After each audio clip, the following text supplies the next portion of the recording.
আসসালামু আলাইকুম, ওয়েলকাম জানাচ্ছি আমার চ্যানেলে। আমি ফারজানা।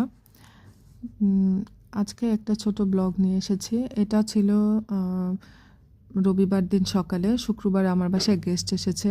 তো গেস্ট আসার কারণে ডাইনিং টেবিলটা একটু নোংরা হয়ে গিয়েছে। ভাবলাম যে একটু ডাইনিং এরিয়াটা ক্লিন করে নেই, ডাইনিংটা ক্লিন করে নেই আর কি। তো এখানে রানারটা আমি ধুতে দিয়েছি, আর হচ্ছে একটা নতুন রানার বিছিয়ে নিব। আর এর জন্য টেবিলটা ভালো করে টেবিলে ভালো করে মুছে নিয়ে তারপরে হচ্ছে আমি রানারটা সেট করে নিচ্ছি। তো টেবিল যে ম্যাটটা আছে সেই টেবিল ম্যাটগুলো আমি জাস্ট একটু শুকনো কাপড় দিয়ে পরিষ্কার করে নিয়েছি। আগের ম্যাটগুলোই বিছিয়ে নিচ্ছি। আমি বেশি কিছু ডাইনিং টেবিলের উপরে রাখবো না, কারণ এমনি খেয়াল করে দেখবেন ডাইনিং এরিয়াটা সবসময় একটু মেসি থাকে। মানে আমরা যত চেষ্টাই করি না, ডাইনিং এরিয়াটা এলোমেলো থেকেই যায়।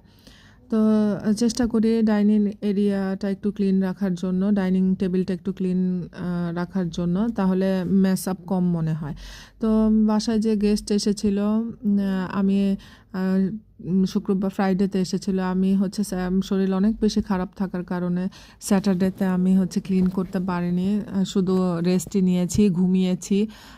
আমার যে প্লেট বাটি যেগুলো আমি শোকেস থেকে বের করেছি সেগুলো কিছুই আমি তুলতে পারিনি, ধুয়ে রেখেছি কিন্তু এখনও আমি তুলতে পারিনি। তো ভাবলাম আজকে যেহেতু একটু ভালো লাগছে সকাল থেকে, আর রোদও উঠেছে, অনেক দিন তো খুব বৃষ্টি গেল, তো আজকে সকালবেলা রোদটা দেখে মনটা একদম ফুরফুরে হয়ে গেল। তো মনে অনেক এনার্জি পেয়েছি। তো ওয়েদারের সাথে সাথে আসলে মানুষের মনও যে চেঞ্জ হয়, মানুষের পোশাক চেঞ্জ হয়, এটা আসলে একদমই সত্যি কথা।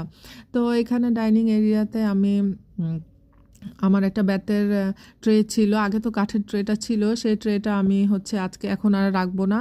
তো এটার জন্য আমি একটা বেতের ট্রে নিয়েছি। সেই বেতের ট্রেটার মধ্যে আমি ফুলদানি আর হচ্ছে খাবারের পানির বোতলটা রাখলাম। আর এটা হচ্ছে একটা টিস্যু হোল্ডার, সরি, এটা হচ্ছে একটা টুথপিক হোল্ডার। তো আর্টিফিশিয়ালি প্ল্যান্টটা আর টুথপিক হোল্ডারটা আমি হচ্ছে রেখে দিচ্ছি। আর হচ্ছে একটু গ্লাস রাখলাম, বেশি কিছু রাখবো না। তো আসলে ডাইনিং এরিয়াটা অনেক ইম্পর্ট্যান্ট আমার কাছে মনে হয় একটা বাসার। তার কারণ হচ্ছে খাবারের টেবিলটা যদি সুন্দর থাকে এবং সুন্দর করে খাবারটা যদি পরিবেশন না করা যায়, তাহলে খাবার খেতেও ভালো লাগে। তো আমার বাসায় যে গেস্ট এসেছিল, আমি হচ্ছে যেহেতু আমার ছোটা বুয়া, তো হেল্প করার জন্য আমার হাজব্যান্ড সকালে অফিসে যায়, রাতে আসে, তো ও আমাকে হেল্প করতে পারেনি, যদিও ফ্রাইডে ছিল, ফ্রাইডে অফিস ছিল।